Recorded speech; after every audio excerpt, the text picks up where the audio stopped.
Hi again, I'm Andy, this is Andrew, and we're going to do another experiment for you now. And this time we're going to look at a different gas. We're going to look at carbon dioxide.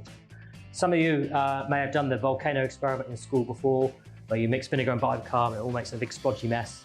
We're going to do that today, but we're going to capture that reaction that's going on, because that splodgy mess is producing carbon dioxide gas. So what I've got in the bottle here is just some ordinary white distilled vinegar, and in the balloon hanging off the side there is some bicarbonate of soda. Okay, so we're now going to mix the two and generate our balloon full of carbon dioxide.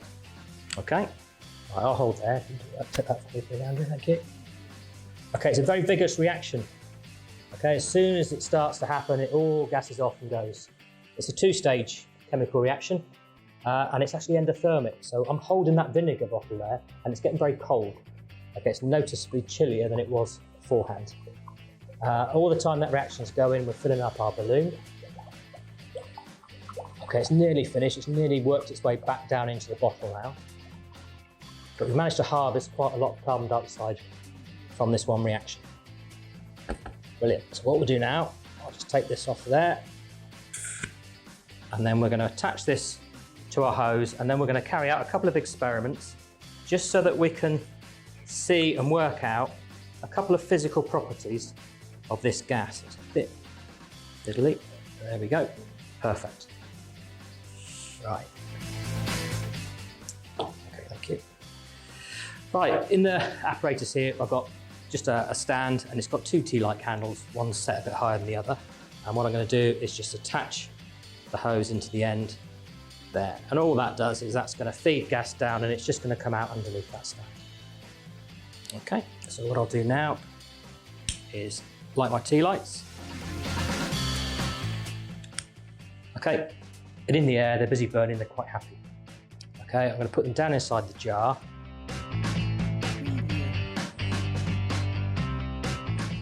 Okay, Andrew, if you could just open up the valve a little bit, please, and we're going to just see what's happening. What I want everyone to do is just watch what happens to the two candles.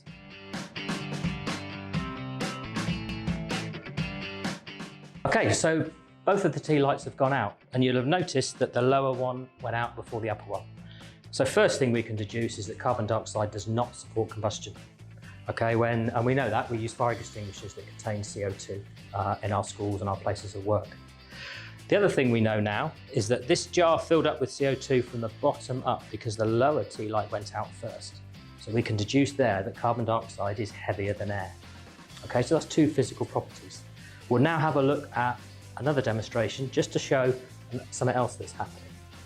So in this bottle, I've just got ordinary water, tap water, and I've got some universal indicator.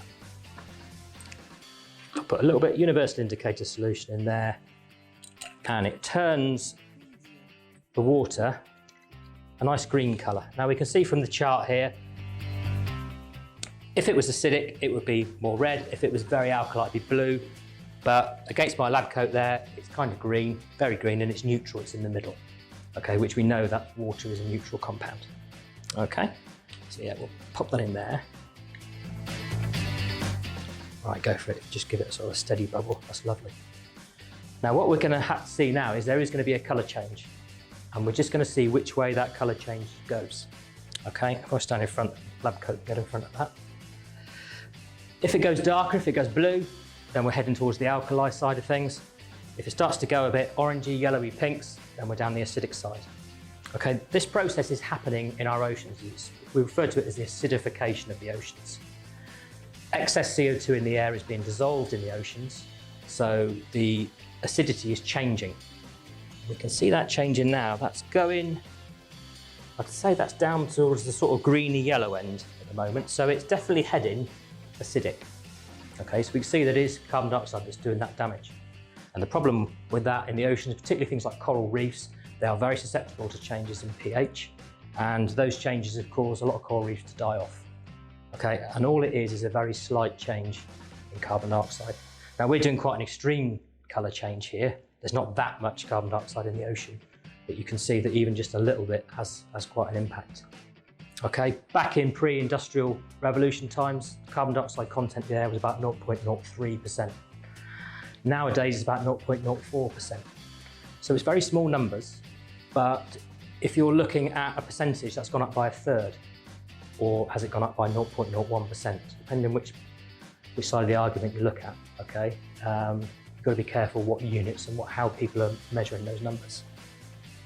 Okay, so yeah, I'd say now we're definitely in the orange and we're heading towards the red. Just want to crack it open a bit more, please. We'll go for it. Hopefully with the amount of CO2 that's left in the balloon, we might end up down at the almost red and the very orange, and it is getting there now. Okay, as I say, that's not the full extent of what's happening in the ocean, but that just shows you what CO2 will do when bubbled through ordinary water.